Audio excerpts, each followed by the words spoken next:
Hey, what's up, everybody? It's Luke Schwartz from Sports with Schwartz, and this is just one guy's opinion. Here's what I got for you.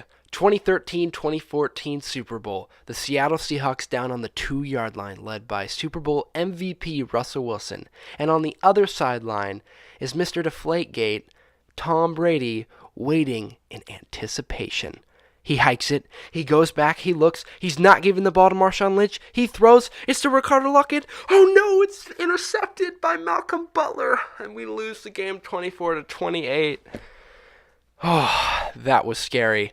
Do you guys remember that? I certainly do. Being a Seattle Seahawks fan, that sucked. We were about to beat Tom Brady, and that was the year after he had the whole thing against the Colts and the whole deflating balls because he's a cheater, but that's a different story. But my goodness, ever since that moment, the Seattle franchise has been going down, and it's not looking up for a long time. But we look at the Super Bowl and we think, this is why Seattle's not good anymore. They lost the Super Bowl, their hopes were down, and no longer are they a great franchise.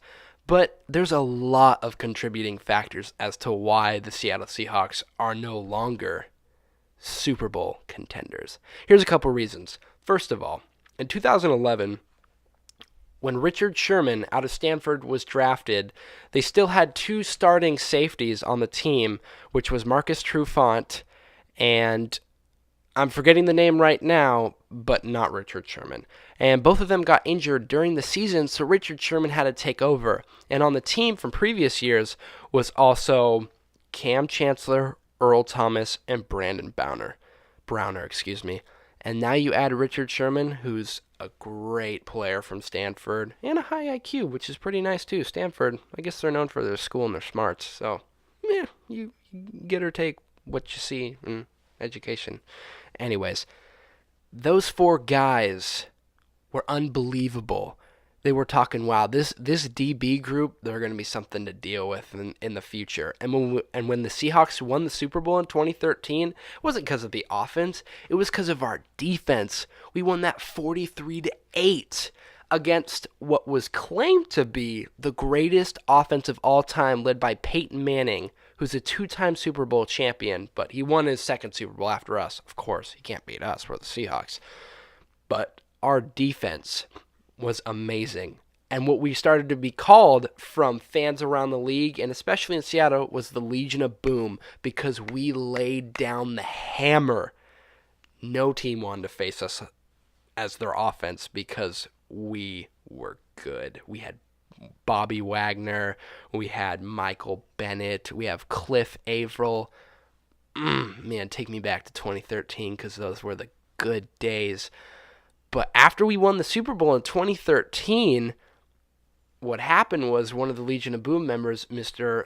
Number 39, Brandon Browner, he left and went to the Patriots. And it's funny because we played the Patriots in the Super Bowl the next year. And ever since then, it's just been a trickle-down effect. And guess what's next?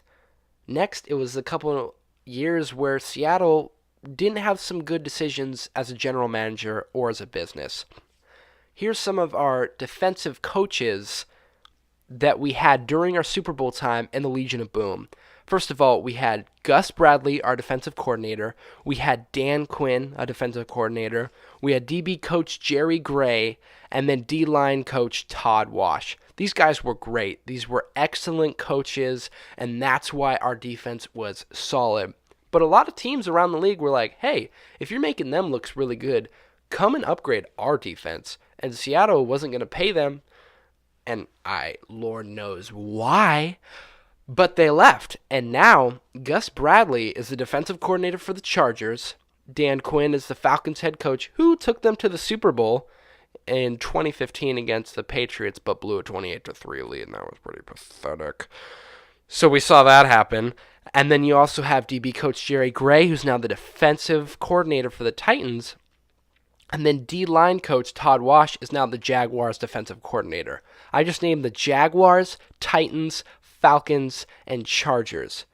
Those are 4 teams in the top 10 of the NFL for defense. Is it just occurring to me that those guys all came from Seattle and we're blaming that Super Bowl loss for why we're going downhill? Once we lost the coaches, the players were thinking, why am I going to stay around? I love these guys. Why stay in an organization where I don't know anybody anymore? People are getting hurt, people are leaving, and it's just, boom. Everyone's gone now. Richard Sherman, he's with the 49ers. Cam Chancellor, neck injury. He's not coming back next year. He's not coming back ever. He's retired. Boom, down in the cement. Then you have Earl Thomas, who wants more money, and Seattle won't pay him, even though he's the last member of the Legion of Boom left, and yet we're still really dumb and won't pay him. So that's your guys' fault. And we also lost Michael Bennett to the Eagles. And our offense, we lost Jermaine Kearse to the Jets. We lost Golden Tate to the Detroit Lions, where he's really successful. And Percy Harvin, yes, he had his issues in the locker room because he was annoying. But he did have a kickoff return touchdown in the 2013 Super Bowl, and he was really good. So all of these things, we've been losing players left and right. And now our team is more picked over than a blackberry bush on a hot summer day. It's insane. I'm a big Seahawks fan, so I want the very best for us this 2018 season. I want us to go to the Super Bowl. Of course, that's my hope. But from what Seattle's doing, definitely in headquarters, it's not looking good. And I wish you guys the best of luck, because as a fan, I'm praying that we do well this year. And that's why Seattle has dropped off from a playoff contender and might just be a dumpster fire for the next couple of years. I'm Luke Schwartz from Sports with Schwartz. Thanks for tuning in. Next week, we'll talk about why Tom Brady is not the greatest of all time. Thank you.